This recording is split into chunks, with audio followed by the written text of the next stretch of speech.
Ang aking mga alagay laging sumasama dito. Buhay na itong kanyang pakwan at milon. May pansarili lang ilang piraso. Ayan. At saka mga balinghoy. Ang kanyang mga sitaw.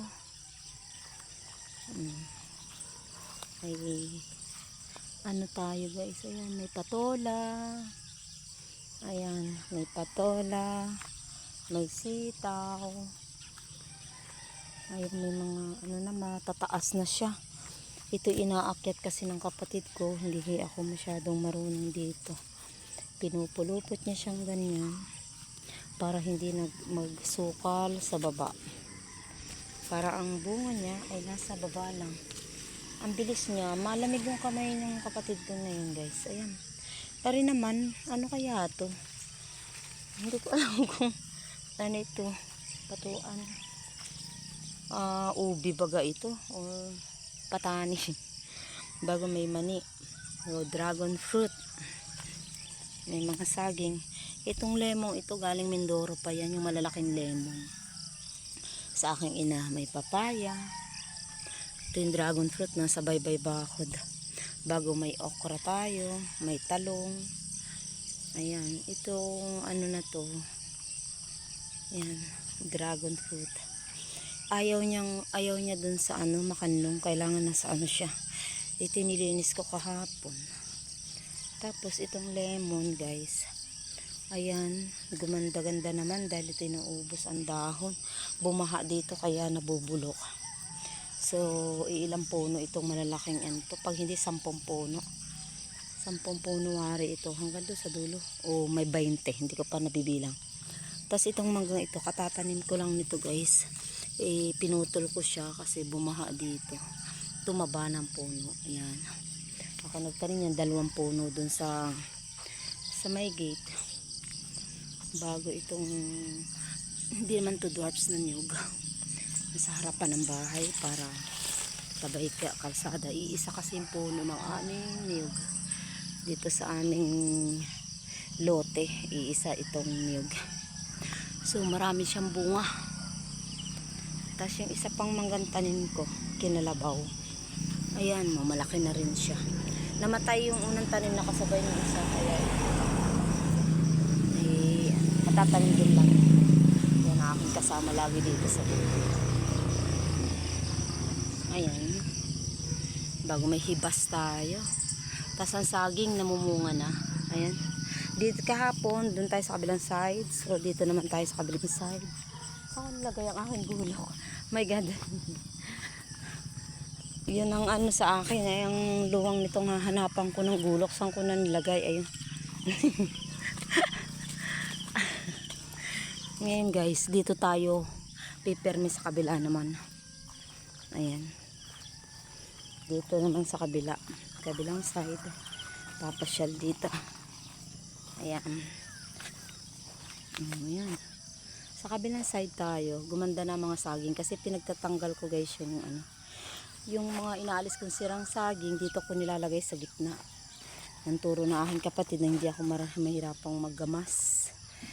Na pag wala siya, at siya daw yung maka-flight na kung sakasakali, ay ganito lang gawin ko. Yung tatanggalin ko yung mga sirang dahon, kahit anumang halaman niya dito na matigas na, ilalagay ko lang siya dito sa gitna pagitan. Para hindi daw ang damo. Kakaganda guys ng saging. Ayan, lagi kong kasama itong bilot. Ito baby pa dati. Ay kung nasaan ako nahabol, kaya pa ako yung napunta sa trabaho niyo. Kailangan mo ilak ang pinto. Sasaraduhan dahil nahabol siya sa akin. Paribasa tagaro niya sa pupuntahan kong trabaho. Ayan. Kaganda na nito guys. Ayan. Natutuwa ako kasi ilang araw na akong araw-araw ako napunta dito, hindi lang ako araw-araw makapag-vlog dito. Nagpo-full memory na itong aking cellphone. Yan, kaya hindi pa ako makapag-delete. Ang gabi niya, ang taba. Ang aking kapatid ay manang-mana sa aking ina. Malamig na malamig ang kanyang kamay pagtatanim. Tuwan-tuwa ako naman guys, kung mga pagmasdan nyo, nakakatuwa. Yan. Tayo ipupunta sa may dulo. doon ako mag-uumpisa ng ano, dahil wala akong masisirang ano dito eh. Dahil lang gawa ko di iyan, wala nang damo. Ililipat ko yung mga tuyong dahon doon sa may damo para yun ang mamatay, save ng pagod. Kagaya nito wala na siyang damo, ililipat ko siya sa mga bukuan. Ay nay, ano yung bagong tanim. Ayan. Kaya pag nauwi ako, marami akong pantal, maraming lamok dito. Kaya pala pag nandito ang kapatid ko, naninigarilyo siya. Daming lamok. Ayan. Hindi naman tayo pwede manigarilyo at nahapo. Asmahin tayo. Natutuwa akong pagmasdan. Ayan, oh. Ang aming ano, nakakala ko ay walang natira na ano, na rambutan. Sa awa ng Diyos nabuhay siya, oh. Patay na ito guys noon, oh. Natuyo na yung puno. Pero nung biglang ulan, biglang sumibol siya, biglang gumanda. Yan lang guys, wala pa tayo sa 1/4 na pinuntahan natin. Hindi ko na ano kasi nahihirapan din ayan, ipakita ko na lang para malaking improvement. Yan, ang aking pagbisita uli dito sa aming munting halamanan. Ayan, lagi kong kasama ang aking mga alaga. Pa ako nadating sa gabi, dahil minsan 7, 8, 9 or 10 nauwi ako galing sa trabaho. Depende kung may bisita. Pag wala, nauwi ako ng maaga 7:30. Pinakamaaga akong uwi. Napasok din ako guys na 7:30 din. 7:30 to 7:30 din. So okay lang yon kasi part ng ating trabaho.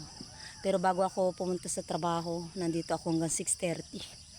Dito sa halamanang ito. Ayan. Natutuwa akong pagmasdan ito guys. Kaya pinagtsatsagaan kong araw-araw akong pumunta dito para malinis ko man lang. Para hindi mahirapan yung kapatid ko. Kahit kaunti, kagaya nito, patay ang damo niyan guys. Oh. Pag malalaki na ang ganitong balinghoy, pag ganitong maliit yan, kung napansin nyo, nasa pag-iitan yung mga tinalas-talas na mga nung bumagyo, ng mga dahon ng saging o kalbo yung kuwan ng dahon ng saging, sa mga pag-iitan nilalagay para mamatay yung mga damo sa pag-iitan. Ayan, ito na lang guys, hanggang dito na lang muna. Saka na lang ulit ako update sa inyo. Thank you for watching.